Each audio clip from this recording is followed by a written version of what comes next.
Nós começamos ontem, dia 8 de fevereiro, e vamos até o dia 18 de fevereiro, matrícula para as crianças que têm algum tipo de necessidade especial, tá certo? Então essa é o foco desses dias, é que os pais, as famílias possam matricular antecipadamente o seu filho. E por que é importante fazer essa matrícula? Primeiro, para garantir a vaga, né? É mais fácil você garantir a vaga nesse período agora do que você deixar para pleitear essa vaga junto com os demais, que aí você vai para a concorrência geral. E nem sempre a gente consegue atender todas as necessidades, né? Porque há o limite de criança por espaço físico. E a outra questão que é muito importante é porque a gente tem acesso a essa demanda e a gente vai conseguir planejar a rede de ensino municipal de Caicó para atender essas necessidades mais básicas com outros profissionais que são necessários. Por exemplo, é clássico o intérprete de Libras, né? Nós não encontramos intérpretes assim de forma muito fácil. Então, e nem podemos contratar como a gente contrata um serviço lá para nossa casa, porque existem os trâmites burocráticos. Então, se as famílias que têm essa criança conseguirem fazer a matrícula nesse período de 8 a 18, está nos ajudando a fazer gestão para que o ensino desse público possa melhorar. Eu ia perguntar, você já respondeu, tem um limite aí de vagas, não é isso? Na verdade, o limite de vagas é imposto pela condição da escola, né? Porque às vezes eu quero muito estudar lá naquela escola, mas aquela escola ela só comporta X alunos, né? Então o que é que nós estamos propondo para dar prioridade a esse público, que eles façam a matrícula antes dos outros, que é o que a gente chama de matrícula antecipada. E aí, Sérgio, a gente sabe que historicamente as estruturas das escolas elas não foram preparadas para as crianças que têm deficiência, que têm algum tipo de deficiência, que são cadeirantes ou não. O município de Caicó preparou-se de alguma forma nesse sentido para atender essa necessidade? Nós estamos nos preparando, Sidney.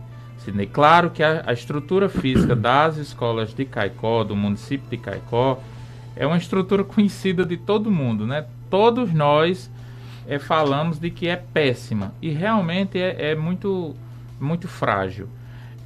E não há recursos financeiros, não há tempo suficiente de você fazer tudo o que é necessário. Mas aos poucos a gente vai melhorando essa rede, né? Já começam a aparecer ações, né, que são ações simples. Por exemplo, em uma determinada escola, a falta de um retelhamento fez com que a sala inundasse e o gesso viesse abaixo. Então, qual é a medida disso? Vamos fazer o retelhamento? Porque fazendo o retelhamento isso não vai acontecer. Então, às vezes, nem são estruturas complexas que as escolas precisam, mas elas precisam de intervenções para o público geral e elas precisam de intervenções para as crianças com necessidades especiais. Nesses 60 dias que nós temos para começar 2021, nós estamos trabalhando arduamente para algumas melhorias. Sabemos que não serão suficientes. Não adianta aqui eu dizer que quando voltarmos vai estar tudo às mil e uma maravilhas. De jeito nenhum, porque nós temos que fazer também as adequações em virtude da pandemia. E não há recursos financeiros disponíveis, né? Mas dentro do pouco que temos, nós visitamos as escolas, nós escolhemos as prioridades e agora a gente começa a trabalhar em cima dessas prioridades. São quantas as escolas hoje no município, Sérgio? Ao todo são 31 escolas, mais a classe hospitalar e ainda a Júlia Medeiros. Isso aí na zona urbana aí no município? Isso. Na zona urbana e rural. Urbana e rural. Nós temos 23 escolas urbanas, 8 escolas rurais. Dessas 8, 7 não têm administração própria, são administradas pela secretaria. Certo. Os profissionais para atuarem nas salas de aula com as crianças com deficiência. A gente sabe que, além do professor que está na sala de aula, além da equipe pedagógica da escola, tem que ter um profissional para as crianças. Como é que vocês resolveram isso? Pronto. É a contratação desse profissional que essa matrícula antecipada vai nos ajudar. Historicamente, né, pelo que nós entendemos da estrutura da secretaria, como é que foi feito isso sempre, né? Foi feito utilizando professores readaptados, né? Que às vezes o professor está readaptado daquela sala de aula convencional, ele não está readaptado da sua atividade pedagógica. Então nós temos professores readaptados que são utilizados, nós temos o pessoal do IEL, e nós temos outros profissionais contratados, né? Então a gente está, primeiro, vamos saber qual é a demanda, quantos nós vamos precisar e também o tipo, né? Porque são muitas necessidades, então tem necessidades que são muito específicas.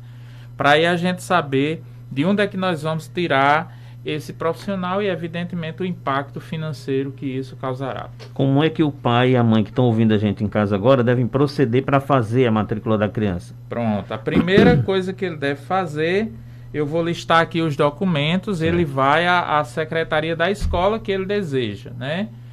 É óbvio que eu não posso, Sidney, garantir que 100% do desejo da família seja atendido, né? Mas esse é o momento de você pleitear. A gente sabe da limitação, como eu acabei de falar, que é uma limitação física, mas não há essa questão da escola dizer assim, eu não tenho vagas. Nós estamos com o período de vagas aberto e tem vagas em todas as escolas. Nós não podemos garantir que tenha todas as vagas que a sociedade deseja. Então você sai de casa com os seguintes documentos, né? Cópias de identidade e CPF dos pais, que é o de praxe, cartão de vacinas, isso é muito importante, o cartão de vacinas hoje, certidão de nascimento da criança, comprovante de residência, o laudo médico ou pedagógico. Olha, minha gente, não adianta nós pensarmos assim, eu acho que meu filho é autista, ou eu acho que meu filho tem uma deficiência intelectual. Não, nós não podemos trabalhar com o achismo. Então, você tem o laudo médico ou você tem um laudo pedagógico. Até um tempo atrás, só se aceitava o laudo médico.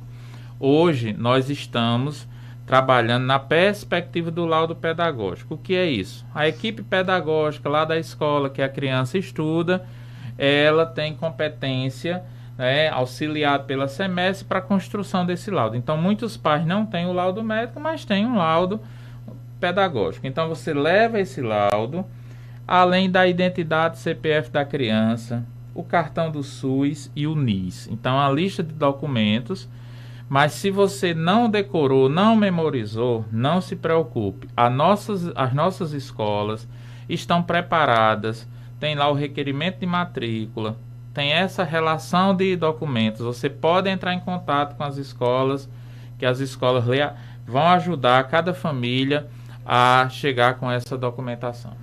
E quando é que começa como é que começam as aulas exatamente, propriamente ditas, né? Pronto, nós estamos, Sidney, desde segunda-feira passada, então desde o dia 1º de fevereiro até o dia 12 de março, nós estamos concluindo o ano letivo de 2020.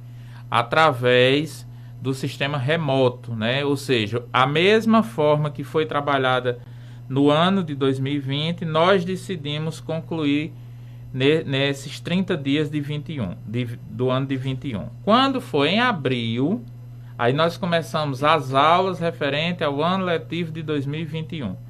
5 de abril, a gente começa com um acolhimento com as crianças e fazendo um levantamento, que a gente está chamando de avaliação diagnóstica. Na semana seguinte, dia 12, é a vez da gente trazer as famílias para a escola, né? Porque tem uma série de informações que a gente precisa colher dessas famílias. Então vai ter uma ficha lá que é para as famílias preencherem. e aí a gente começa as aulas. Então, se você me pergunta, quando é que o ano letivo começa? 5 de abril. 5 de abril, o menino já vai para a escola assistir aula de português, saber o que é um verbo? Não. Porque nós temos que fazer uma readaptação dessa criança. Essa criança passou 1 ano longe da escola e ele agora vai voltar. Então a gente não pode, no primeiro dia, já botar uma prova para ele fazer. Não é desse jeito que nós planejamos. Nós planejamos numa sequência de retorno gradativo e fazendo um acolhimento para essas crianças e para as famílias. E esse retorno, Sérgio, embora seja lá em abril, daqui a 2 meses ainda mais ou menos, né? Vai ser com todos os cuidados, ainda por causa dessa questão da pandemia. As crianças têm que usar máscara, isso, álcool em gel. Nós estamos trabalhando, nosso planejamento todo é feito em cima do sistema híbrido. Ou seja, a gente divide a turma, uma parte da turma vai hoje, a outra parte vai amanhã presencialmente, né? Porque nós não temos ainda condição de aglomerar a tal ponto de trazer todas as crianças para assistirem aula no mesmo dia. Aquelas crianças que necessitam de transporte escolar, o transporte escolar também segue regras de limitação e nós temos que ter essa estrutura aí. Claro que nós vamos pedir o auxílio, né, aos pais, da criança traga a sua máscara, né? Traga, se ele pode trazer o álcool gel, que ele traga. E nós vamos fazer a nossa parte de garantir um aporte de tudo isso. Mas nós sabemos que pela escassez de recursos, sozinhos nós não vamos conseguir, né? Então, a gente vai pedir muito a parceria das famílias, mas é importante, Sidney, que todos nós comecemos a pensar seriamente num planejamento de volta às aulas. Se for, Deus permita que dia 5 a gente consiga, mas se não conseguir dia 5, que seja dia 20 ou dia 30. O que não pode eu fiquei de braços cruzados, as aulas voltam amanhã e aí a gente pego, como popularmente a gente diz, de calça curta, sem planejamento. Isso aí é que não dá. A secretaria ela tem que trabalhar todos os dias para uma volta às aulas. E o dia que está previsto para iniciarmos presencialmente gradativamente é 5 de abril. Se realmente nós vamos conseguir, aí é uma outra história que vai também ser importante, a continuidade desses dias, desses 60 dias. Mas o nosso foco, é a nossa meta e estamos trabalhando para isso. Sérgio, existem pais, e a gente já ouviu alguns comentários nesse sentido, que afirmam não vão deixar que os filhos voltem por causa da pandemia, porque tem medo do filho adoecer e ser uma situação muito grave, perder a criança e tal, essa coisa toda para o Covid-19, né? Como é que vocês estão lidando com os pais que nesse momento afirmam que não vão deixar os filhos voltar? As famílias terão a liberdade de fazer a escolha. Uma coisa que às vezes, Sidney, pode nos preocupar e como é que essas aulas vão acontecer? O professor vai trabalhar dobrado? Não, minha gente. O planejamento híbrido, ele tem que dar às famílias essa condição. Nós não podemos imaginar que o ano letivo de 2021, Sidney, seja igual ao ano letivo de 2019. O ano letivo de 2021, ele será um ano também diferente. Nós esperamos que não seja igual a 2020. A nossa ideia, todo o esforço é para trabalharmos e conseguirmos um ano letivo melhor do que foi 20, mas não é igual a 19, ou seja, nós não vamos ter aquilo bem desenhadozinho sob o nosso controle que nós tínhamos, porque essa vida que nós tínhamos e que nós éramos senhores dela, mesmo que não fosse 100%, mas a gente tinha um controle, essa vida não existe mais. Nós estamos vivendo um período de instabilidade, né? Então a gente sabe que muitas coisas terão que se adequar. Nosso ano letivo ele é dividido por bimestre. O que é que a gente entende num bimestre? O nome já está dizendo. Um bimestre é um período de 2 meses. Ora, no ano letivo nosso, quando nós voltarmos, um bimestre não serão 2 meses. Porque nós não teremos condições de, em 2 meses, fazer um padrão para acontecer o que acontecia em 2019. Então, eu estimo um bimestre de repente de 4 meses, porque o número de aulas não serão as mesmas, o menino chega, não vai poder chegar todo mundo junto, uns vão chegar primeiro, outros vão chegar depois, quem chega primeiro sai primeiro, quem chega depois sai depois. Então nós vamos ter uma série de regras. A Secretaria vai elaborar um protocolo que será amplamente divulgado e discutido para que as famílias, no tempo certo, elas entendam o passo a passo. Nós vamos reunir comunidades, se for preciso, a nossa equipe vai para cada escola para explicar. Ou seja, o que é que nós queremos? Elaborar um documento viável e depois poder explicar esse documento para as nossas comunidades, para isso gerar credibilidade e confiança no retorno às aulas.